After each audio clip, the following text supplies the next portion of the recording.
Call yourself an audiophile? Okay, you have a fancy turntable, a fancy DAC, a fancy amp and speakers, and maybe even fancy acoustic treatment. But you're missing something. Tape, proper tape, reel-to-reel tape. Oh, you have cassette. Nice, but a pale shadow of the sound of old-fashioned, classic, analogue reel-to-reel tape. So in what sense is reel-to-reel tape back? Well, ReVox, famous for tape recorders since the early 1950s, has re-released their classic B77 model, now in its Mark III version. You can buy a ReVox B77 MkIII brand new from the factory. So yes, as a true audiophile, you could of course buy a second-hand Mark I or Mark II and have it reconditioned. You could even buy a Mark I or II reconditioned by ReVox itself, but that's really only rereading a chapter from the history book of tape. A brand new release, however, well, this is something else totally. Tape is back. Just to be clear, going forward with my channel, I'm going to try and be strict about calling cassette, cassette, and if I say tape, I mean proper reel-to-reel tape. Comment me if I make a mistake in this video. Now, you could be asking the question, who am I to be talking about reel-to-reel tape recorders? Am I just a pipe dreamer with a rose-tinted ear trumpet? And that's a valid question. My experience with tape recorders goes way back to domestic models in the 1960s and 70s. But when I booked my first studio session in, I think it was 76 or 77, I realised that pro tape was another level. And where do the levels of pro tape start? ReVox, originally the ReVox A77. The A77 is a recorder that, if it doesn't quite reach the highest standard of technical excellence, it comes damn close. If you mixed a stereo on an A77, then, assuming you know what you're doing, you have a master tape from which you can make and sell records. So, I never did have an A77 for myself, but my early studio experience showed me what the standard was. And when I embarked on my audio education, I was able to work on Studer machines, Studer then being the parent company of the ReVox brand at the time. So the Studer A62, B62, A80, eventually A820. I skipped the A800 somehow. What else? The ReVox A700, C278. Oh, and for myself, I had a pre-A77 model, the G36. It was only the slow-speed version, but even so, it was pretty good. Anything else? Well, the Fostex and Tascam models have passed through my hands. E16, G16, G24, Tascam 38, MSR16, MSR24. More that I struggle to remember. So yes, I do think I'm qualified to make this video. Oh, and I still have my ReVox PR99, the professionalised B77. From 1983, I think it was. Cost me £999. That would be $3,300 now. Actually, that's not the whole story, as I have a Mark II now in my cupboard. But let's move on. So back in the olden days, why did we use reel-to-reel tape professionally? Because digital audio hadn't been invented, that's why. Well, not in practical terms for the studio. And even when stereo digital recorders became practical and affordable, multitrack machines were phenomenally expensive and needed expert maintenance engineers to look after them. So analog multitracks persisted really until around 1999, 2000 or so, when multitrack recording on a digital audio workstation became competitive. And of course longer than that for their analog sound texture. Let me put a hi-fi perspective on this. Again, in the olden days pre-CD, hi-fi enthusiasts would aspire to own a reel-to-reel tape recorder, and if they could afford one, they'd get one. But there's a fly in this ointment: running costs. Yes, it's one thing to buy a tape recorder for £1,000 or whatever back in the day, but can you afford to keep feeding it with tape? If, as a hi-fi enthusiast, you had a tape recorder, your ideal source material would probably come from FM radio with a decent antenna. So you might look forward to the next episode of the BBC's In Concert and copy Leonard Cohen, Joni Mitchell, Elton John, Carole King, or other top-rank artists performing live from your FM radio to your ReVox. And of course, you'd want to copy other live music too. What I can't remember about in concert is how long the programmes were, variable maybe. But let's say an episode lasted an hour. You'd need an hour's worth of tape. So, how long does a reel of tape last? Well, professionally, a 10.5-inch reel of tape would hold 2,400 feet. Record at 15 inches per second, maths, 32 minutes. 32 minutes, as you will realise if you think for a moment, is not an hour. Oh dear. But this is where my professional audio engineer's brain gets to work. Suppose I'm recording a live concert in a concert hall, and I know that I'll need to record more than 32 minutes continuously. Take 2 machines. I'm ready. Don't forget the tape and 2 empty spools. I'm going to say now that you're not going to be buying 2 ReVox B77 MkIIIs. I'm saving the shock of the price tag for later. But you really should be aware, at this point, you probably can't afford even one. Not unless you sell your Ferrari. But going back to tape costs, I'm using what's left of my memory here, but I seem to remember a reel of 1/4-inch tape back in the 1980s and early 90s costing around £15. That would be about £36 now, for 32 minutes of recording. Do you see what I'm saying about running costs? For me though, on my own ReVox PR99, I was using my tape professionally for my own music, so A, I didn't need all that much of it, and B, hopefully my work would make me some money.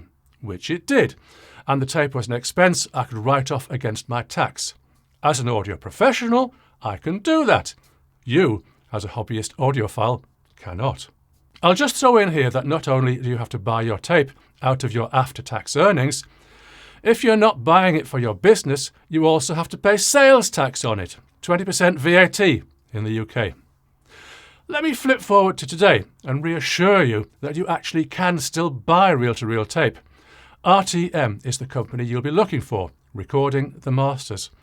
There are other sources, but I won't complicate things for now. So, how much is your brand new, modern-day reel of tape going to cost you? Let's say you want studio grade, a recreation of what would have been used in Abbey Road or a similar high-end studio in the 1980s. You'll want the RTM Studio Master SM911, which is the equivalent of Ampex 456 Grandmaster, top tape in its day. Although maybe we can hope that with modern technology, 911 winds better and doesn't need to be baked after long-term storage. How much? A 10.5-inch metal reel with an NAB centre hub will take €93 out of your bank account, including tax. That's 78 UK pounds or 97 USD, sales tax estimated. £78, that's £2.44 a minute nearly, 4 pence a second. But surely, if a hobby doesn't cost a lot, it's not worth having. Tell your other half that to reassure her. Him. And that's not the highest quality tape. You can have Studio Master SM900, which is the equivalent of Ampex 499, which was a later and better offering than 456. The superior SM900 will, of course, cost you more money.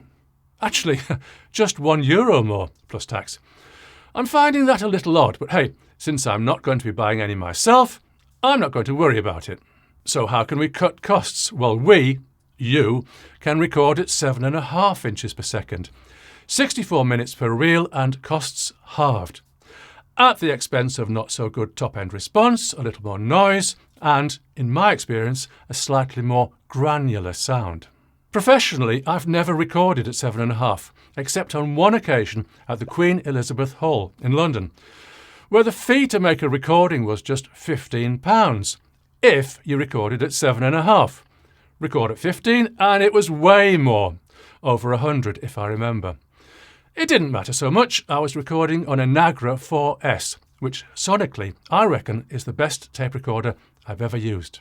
Anyway, you can make your own decision on tape speed. You've probably blown your budget on the machine, so you might have to make compromises. But you, not I, can trim the cost still further.